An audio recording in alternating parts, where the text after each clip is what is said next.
Dear students, +2 class के exam नज़दीक हैं और कहीं न कहीं बच्चे को ऑर्गेनिक केमिस्ट्री को लेकर एक बड़ा फ़ियर होता है, भय होता है।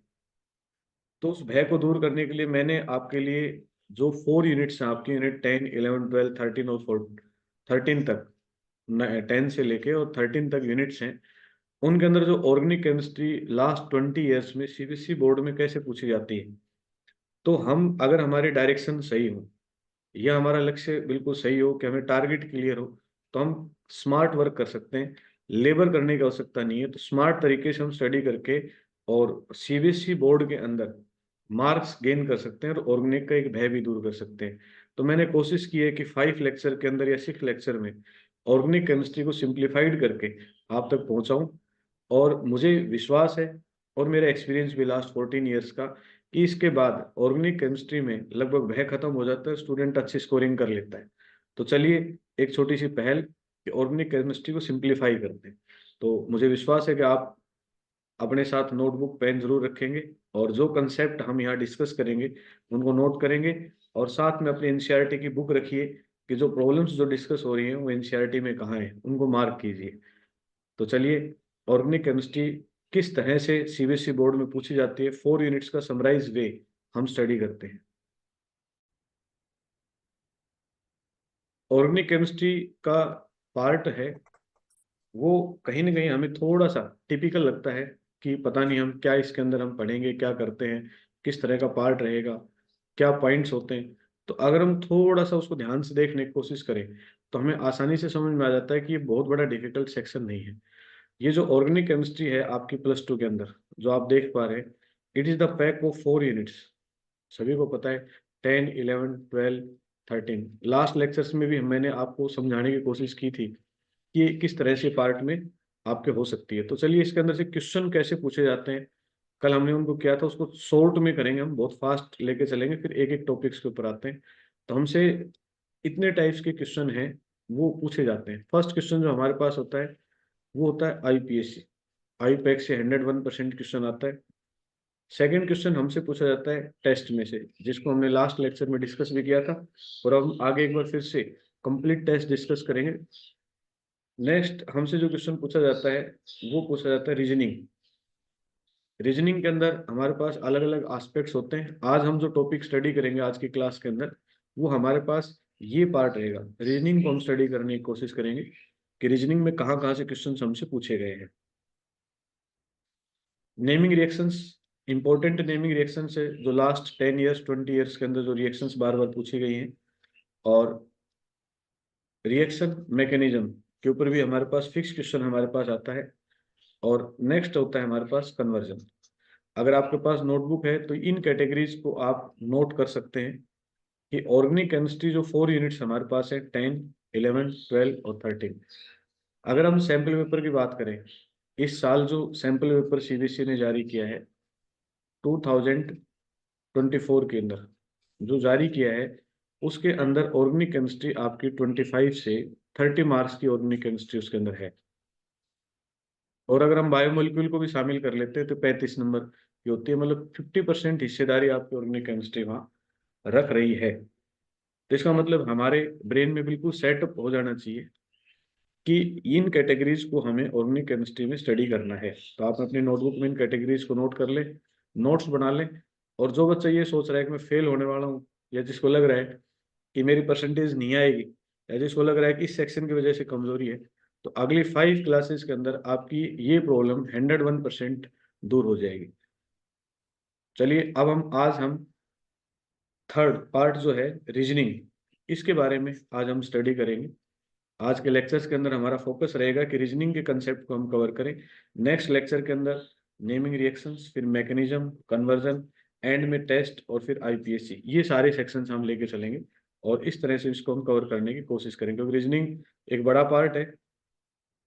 इस वजह से ये 2 लेक्चर में कवर होगा, बाकी लगभग सभी एक एक लेक्चर्स के पार्ट हैं जो हमारे पास कवर हो जाएंगे। तो सबसे पहले अब हम जानने की कोशिश करते हैं कि रीजनिंग जो सेक्शन है हमारे पास, ये रीजनिंग का जो पार्ट है, इस पार्ट को हम कैसे, ये क्या है इस पार्ट के अंदर और किस तरह से इसको हम कवर कर सकते हैं। ठीक है, तो रीजनिंग जो सेक्शन है उसके अंदर पूरी ऑर्गेनिक केमिस्ट्री में रीजनिंग में SN1 SN2 मैकेनिज्म, यहाँ से क्वेश्चन 101% आता है। आप पिछले कोई भी पेपर उठा के देखें, श्योर सर्टेन क्वेश्चन आएगा।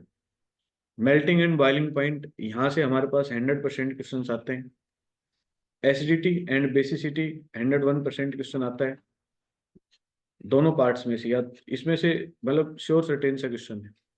एंड रिएक्टिविटी, कौन लेस रिएक्टिव है और कौन मोस्ट रिएक्टिव है, इससे रिलेटेड क्वेश्चन आपके पास आएगा। तो हम इसके अंदर जो सब टॉपिक स्टडी करेंगे आज, वो हम करेंगे SN1 SN2, फिर हम करेंगे मेल्टिंग पॉइंट बॉइलिंग पॉइंट, फिर हम करेंगे एसिडिटी बेसिसिटी, और फिर रिएक्टिविटी।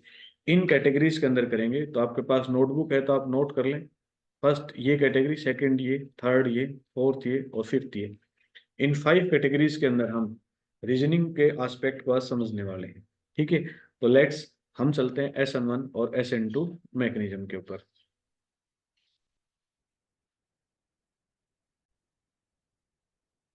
चलिए फर्स्ट हम इस पॉइंट के ऊपर आते हैं और इसको जानने की कोशिश करते हैं। तो हमारे पास SN1 और SN2 मैकेनिज्म क्या है। आप लोगों ने काफी एस्पेक्ट्स पढ़े होंगे, लेकिन मैं जो यहाँ एस्पेक्ट आपको कराऊंगा वो सिर्फ आपको मैं करवाऊंगा on the behalf of reasoning, मतलब रीजनिंग के एस्पेक्ट में कहाँ काम आएगा। रिएक्शन, न्यूक्लियोफिलिक सब्स्टिट्यूशन, रिएक्शन के अंदर मैकेनिज्म अलग वर्क करेगा, यहाँ अलग करेगा। तो हम इसको एक जनरलाइज वे में आज पहले समझेंगे और उसके बाद इसके एस्पेक्ट्स को लेके चलेंगे। तो हमारे पास जो SN1 मैकेनिज्म की बात करें हम, जो हमारे पास SN1 है, तो सभी को पता है कि यूनि वन का एक के लिए इस्तेमाल करते हैं एस सब्स्टिट्यूशन न्यूक्लियोफिलिक। तो एक्चुअल में इसका मीनिंग होता है nucleophilic substitution reaction.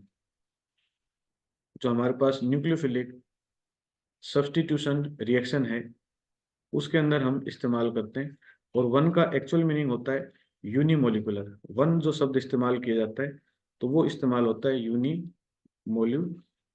Unimolecular means एक मॉलिक्यूल के अंदर इस्तेमाल होने वाला पार्ट है। क्लियर।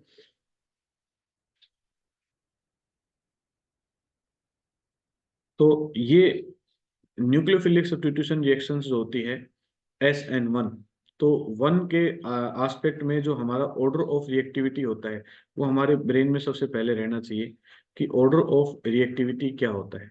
तो मुझे कोई बच्चा बताएगा what is the order of reactivity in SN1। यहीं से हमारा काम स्टार्ट होता है, बताइए। चैट बॉक्स ओपन आपका और you can write the order of reactivity in SN1 reactions.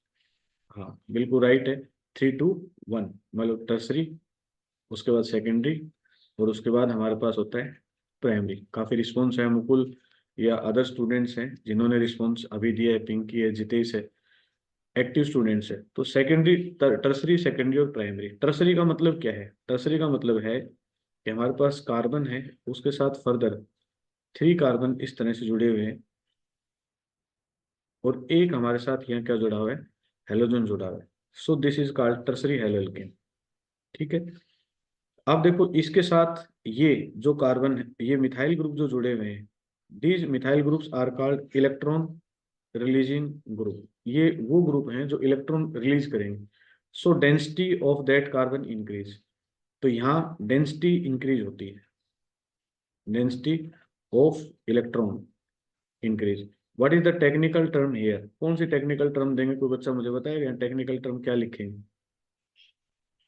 Inductive effect के बारे में? शाबाश बताइए, इंडक्टिव इफेक्ट के बारे में क्या लिखेंगे हम? कि प्लस आई होगा या माइनस आई होगा? इस पॉइंट पे क्या लिखा जाएगा?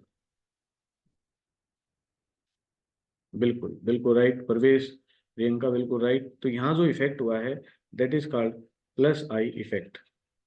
और जैसे डेंसिटी इंक्रीज होती है तो ये बॉन्ड वीक होता है और ये रिएक्शंस 2 स्टेप में पूरी होती है।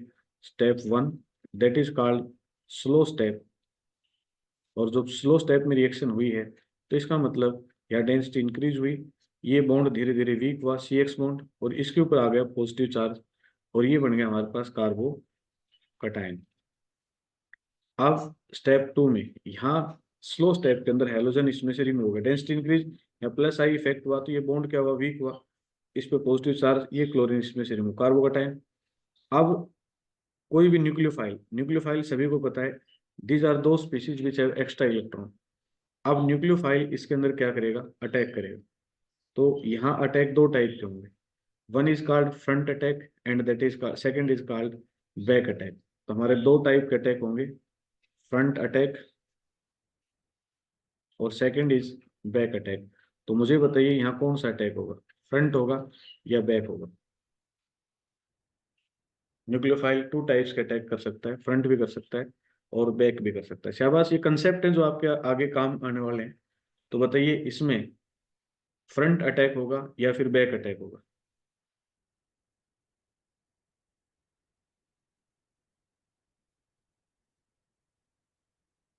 बताइए, ये न्यूक्लियोफाइल इसका सीधा इससे जुड़ जाएगा या पीछे से आके जुड़ेगा इसके अंदर।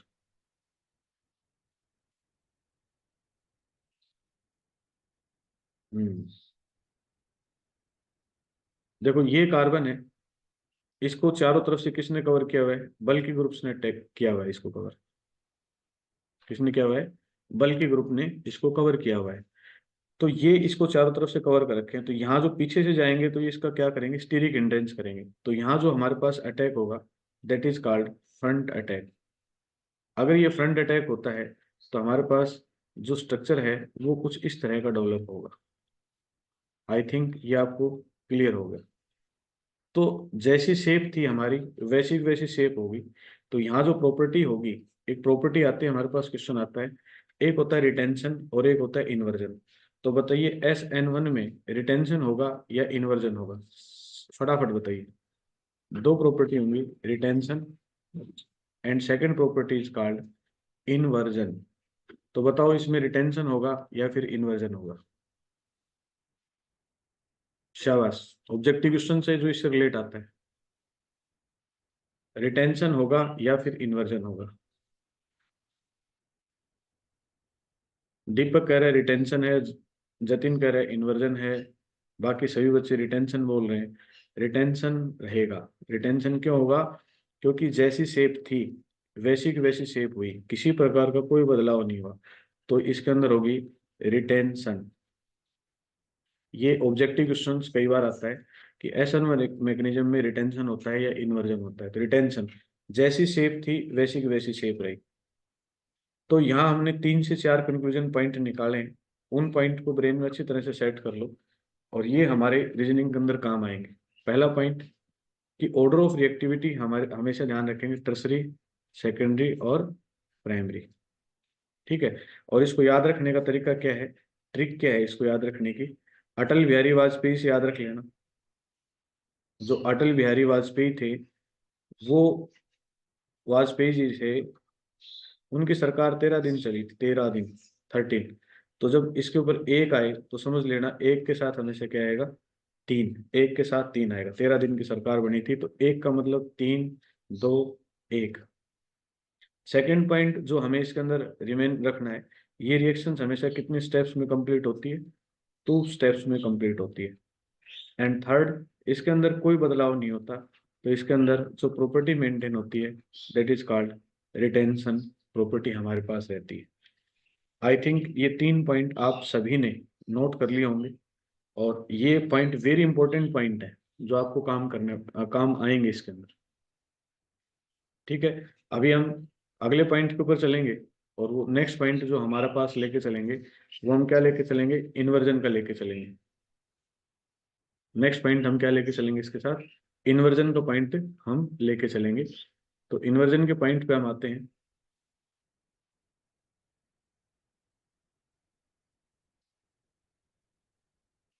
नेक्स्ट, सॉरी, SN2 मैकेनिज्म पे चलते हैं। तो SN1 आप लोगों को क्लियर हो गया होगा और नेक्स्ट पॉइंट हम आते हैं, नेक्स्ट पॉइंट है हमारे पास SN2 मैकेनिज्म। SN1 हमने कर लिया था, अब हम करेंगे SN2 मैकेनिज्म। SN2 मैकेनिज्म जो है ये हमारे पास ऑर्डर ऑफ रिएक्टिविटी क्या होगी, सभी को क्लियर है। बताइए क्या ऑर्डर ऑफ रिएक्टिविटी होगी इसके अंदर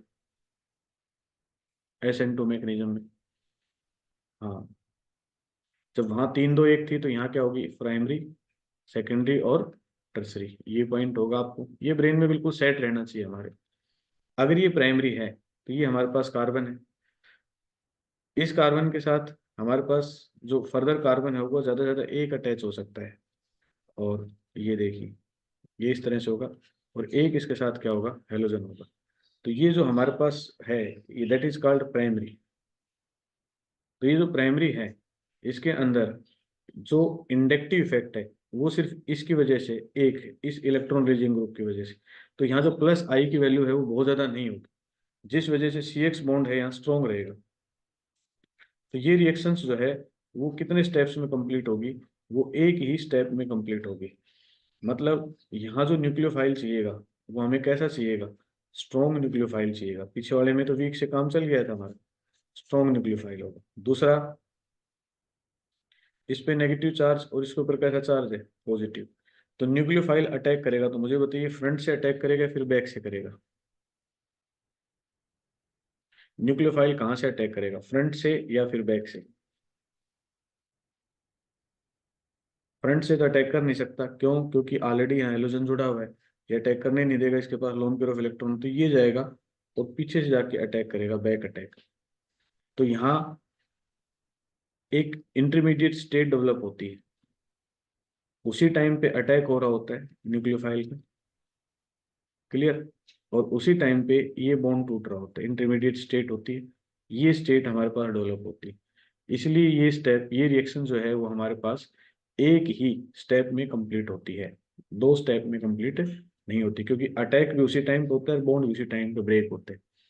जब अटैक किसी से पीछे से होता है, मान लो आपके पीछे कोई ऐसे हाथ मारे तो आप पीछे मुड़ के देखते हैं, तो बैक अटैक हुआ है, तो जो प्रोडक्ट बनता है ये पूरा 180 पे रोटेट कर जाता है, 180 डिग्री पे क्या करेगा, रोटेट कर जाएगा। तो हमारे पास क्या होगा, न्यूक्लियोफाइल इधर, कार्बन इधर, हाइड्रोजन इस तरफ, और ये जो मिथाइल ग्रुप जो पहले लगा हुआ था, तो देखो ये इस तरह से टोटल 180 डिग्री रोटेट कर गया।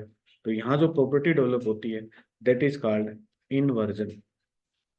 इसलिए हमसे जो क्वेश्चन ऑब्जेक्टिव पूछा जाता है रीजनिंग के अंदर, तो पूछा जाता है किस तरह की प्रॉपर्टी डेवलप हुई, तो हम बताएंगे इसके अंदर इन्वर्जन प्रॉपर्टी है वो डेवलप हुई है। इन्वर्जन प्रॉपर्टी के बारे में हम एक्सप्लेन करेंगे। तो now what is the conclusion here, there are the three conclusions here, कि SN2 जो मैकेनिज्म होता है उसके अंदर order of reactivity primary, secondary and tertiary, ये बात दिमाग में अच्छी तरह से क्लियर हो।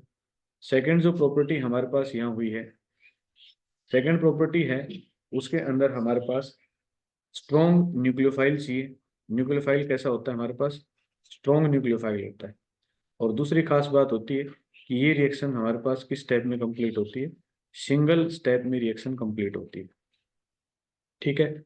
उसके बाद थर्ड जो पॉइंट है, SN2 जो मैकेनिज्म होता है उसके अंदर ये पॉइंट हमेशा ध्यान रखें कि इन्वर्जन प्रॉपर्टी फॉलो करती है। कौन सी प्रॉपर्टी फॉलो करेगी इसके अंदर, इन्वर्जन प्रॉपर्टी फॉलो करेगी। रिटेंशन प्रॉपर्टी है वो उसी पॉइंट के अंदर होती है। तो ये तीन पॉइंट जो है वो SN2 मैकेनिज्म के लिए वेरी इंपॉर्टेंट है।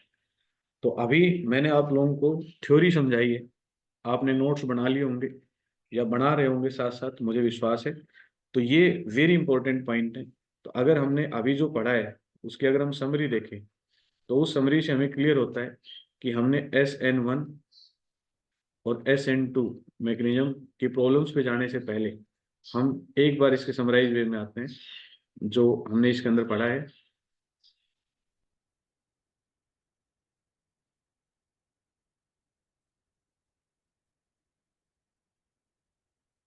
SN1 में मैकेनिज्म में हमने पढ़ा है टर्सरी, सेकेंडरी और यहाँ प्राइमरी। SN2 मैकेनिज्म में पढ़ा है हमने प्राइमरी, सेकेंडरी एंड टर्सरी। और इसके अंदर जो हमारे पास रिएक्शंस है, रिएक्शन जो है कंप्लीट होगी, reaction complete in two steps, in two steps, दो स्टेप्स में रिएक्शंस कंप्लीट होती है। और दूसरी बात है कि यहाँ जो न्यूक्लियोफाइल चाहिए वो कैसा न्यूक्लियोफाइल चाहिए, वीक न्यूक्लियोफाइल चाहिए, क्योंकि कार्बोकेटाइन इसके अंदर आराम से बन जाता है, क्लियर। और तीसरा जो पॉइंट यहाँ हमारे पास आता है जो वेरी इंपॉर्टेंट है, कि यहाँ जो प्रॉपर्टी होती है वो रिटेंशन प्रॉपर्टी डेवलप होती है। I think clear. यहाँ जो ऑर्डर ऑफ रिएक्टिविटी है वो प्राइमरी, सेकेंडरी और टर्सरी होगी, ये आप लोग पढ़ चुके हैं। यहाँ reactions complete in single step, in single step, एक रिएक्शंस में जो है ये कंप्लीट होगी। एंड थर्ड, यहाँ स्ट्रॉन्ग न्यूक्लियोफाइल की रिक्वायर्ड होती है, strong nucleophile required.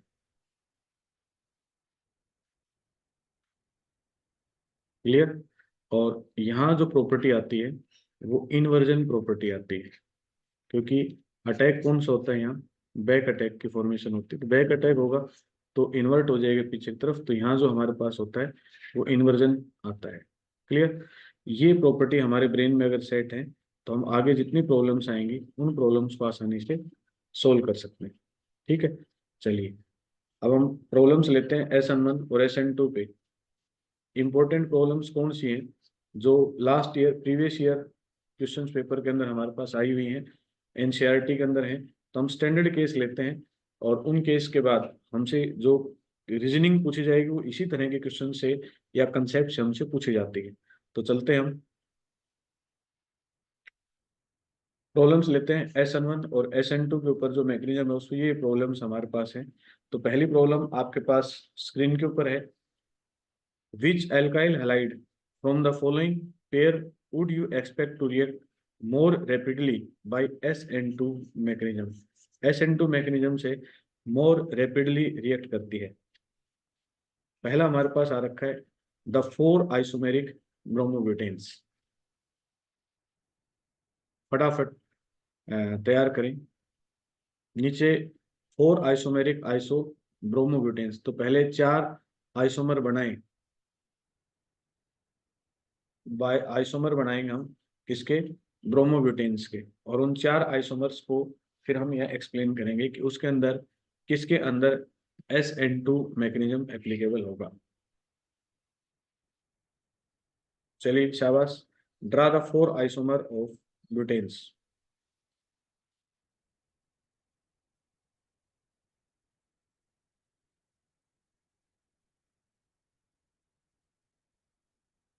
Four isomer of, हमारे पास पूछा है आइसोमेरिक ब्रोमोब्यूटेन्स, तो ब्रोमोब्यूटेन्स पूछा है तो ब्रोमोब्यूटेन्स।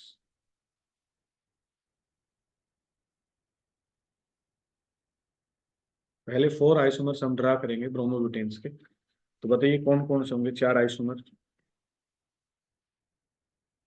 Draw the 4 isomer of bromobutane. एक केस तो हमारे पास यही होगा जो हम जनरली करेंगे।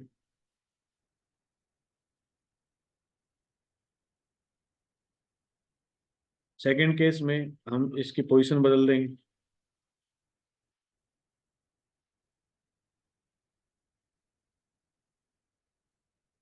थर्ड केस में आइसोमर जब हम ड्रा करते हैं तो उसके अंदर हम जरूर इस बात का ध्यान रखेंगे कि IPC name must be different. Compound का जो आइसोमर जब बनाते हैं तो उसका IPC नेम डिफरेंट होना चाहिए। जैसे इस कंपाउंड का जो नेम होगा वो होगा 1 ब्रोमो ब्यूटेन। ये आपको क्लियर होगा कि नंबरिंग हम यहाँ से करेंगे और इसके अंदर हम नंबरिंग करेंगे 1 2 3 4। तो यहाँ हमारे पास होगा 2 ब्रोमो ब्यूटेन।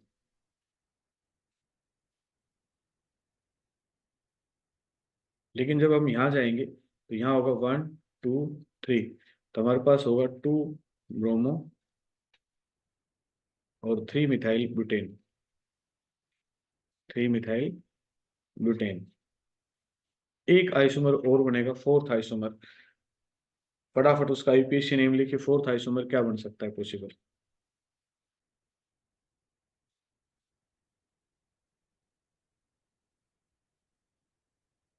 मुस्कान ने आंसर ही दे दिया इसके अंदर।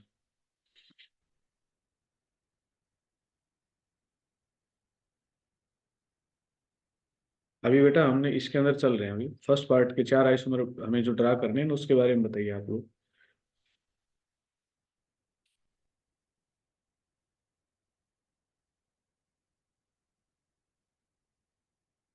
चलिए फोर्थ आइसोमर हम कैसे ड्रा कर सकते हैं इसके अंदर, बताइए शाबाश। CH3 CH CH2 Br। इसको ऐसे भी लिख सकते हैं, फोर्थ आइसोमर हमें 4 ही आइसोमर लेने हैं, तो 1 2 3, हम इसको लिख सकते हैं 1 ब्रोमो, 2 मिथाइल और प्रोपेन, 2 मिथाइल प्रोपेन। ठीक है, तो यहाँ 4 आइसोमर हैं। जो मेन बात समझने की है वो क्या है, हम अलग भी बना सकते हैं लेकिन ये मेन पॉइंट यहाँ समझने का है। तो मुझे ये बताइए, ये जो हमारे पास फर्स्ट आइसोमर है, ये सेकंड है, ये हमारे पास थर्ड है, ये हमारे पास फोर्थ है। तो ये पहला आइसोमर कैसा है, प्राइमरी, सेकेंडरी या टर्सरी, ये आइडेंटिफाई करना है सबसे इंपॉर्टेंट। ये हेलोजन जिस कार्बन से जुड़ा है वो आगे चल के एक ही कार्बन से जुड़ा है, तो ये है प्राइमरी। हेलोजन जिस कार्बन से जुड़ा है वो आगे चल के कितने से जुड़ा हुआ है, 2 से जुड़ा हुआ है, तो ये कैसा केस हो गया, सेकेंडरी। ये प्राइमरी, सेकेंडरी। हेलोजन जिस कार्बन से अटैच है वो आगे चल के कितने से अटैच है, 3 से अटैच है, ये हमारे पास केस कैसा हो गया, टर्सरी। ठीक है,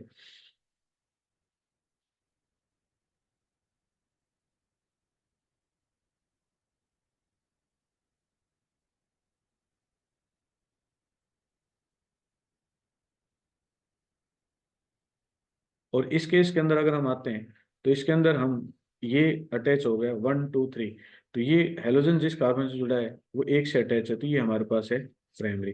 हमारे पास मैकेनिज्म कौन सा पूछा है, प्राइमरी, सेकेंडरी या टर्सरी, बताओ।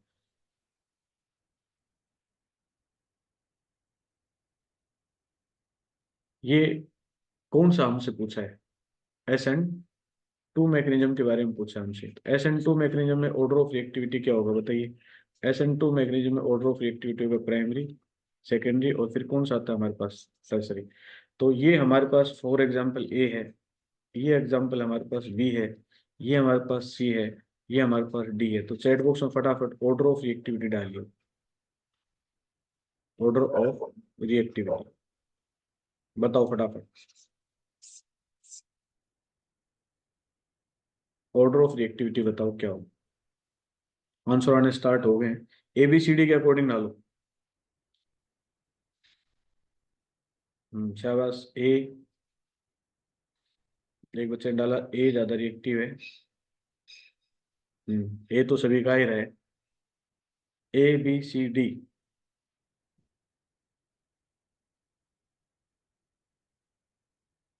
ऑर्डर बताइए, ऑर्डर ऑफ रिएक्टिविटी।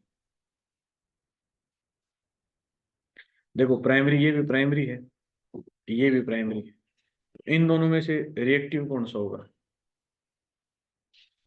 इस प्राइमरी में से और इस प्राइमरी में से ए ज्यादा रिएक्टिव होगा या डी ज्यादा रिएक्टिव होगा। बस ये मेन मुद्दा तो ये, बाकी तो सारे हो ही जाएंगे।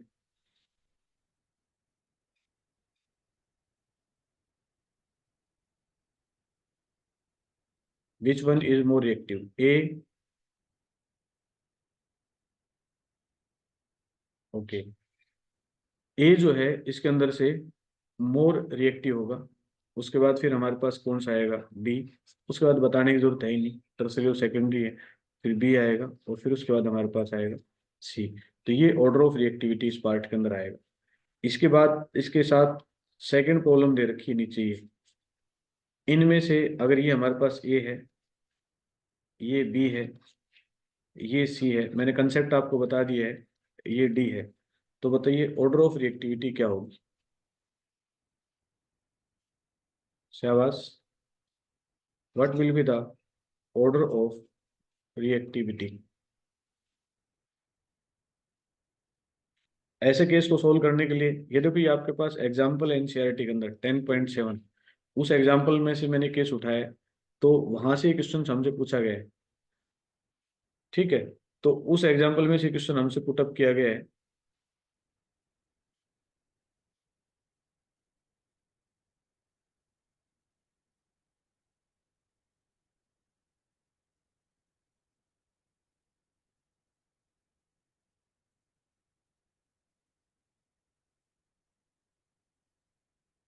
सबसे ज्यादा रिएक्टिव कौन सा होगा,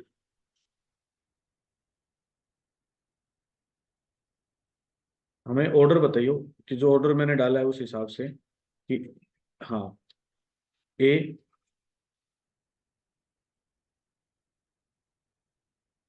ए क्या है हमारे पास, प्राइमरी। ऑर्डर ऑफ रिएक्टिविटी ये डाला है ना हमने कि, हाँ, ये प्राइमरी है, ये हमारे पास क्या हो जाएगा, सेकेंडरी। ये हमारे पास क्या हो जाएगा, सेकेंडरी, और ये हमारे पास क्या हो जाएगा, टर्सरी। तो सबसे ज्यादा रिएक्टिव तो ए होगा। उसके बाद ये दोनों मेंबर बचते हैं बी और सी। तो इनमें से बताइए बी और सी, और सबसे कम कौन सा होगा, डी होगा। क्यों? क्योंकि ये प्राइमरी है, ये हमारे पास टर्सरी है, और ये दोनों मेंबर बच गए अब हमारे पास सेकेंडरी सेकेंडरी। तो अब बताइए इनमें से कौन सा रिएक्टिव होगा। शाबाश।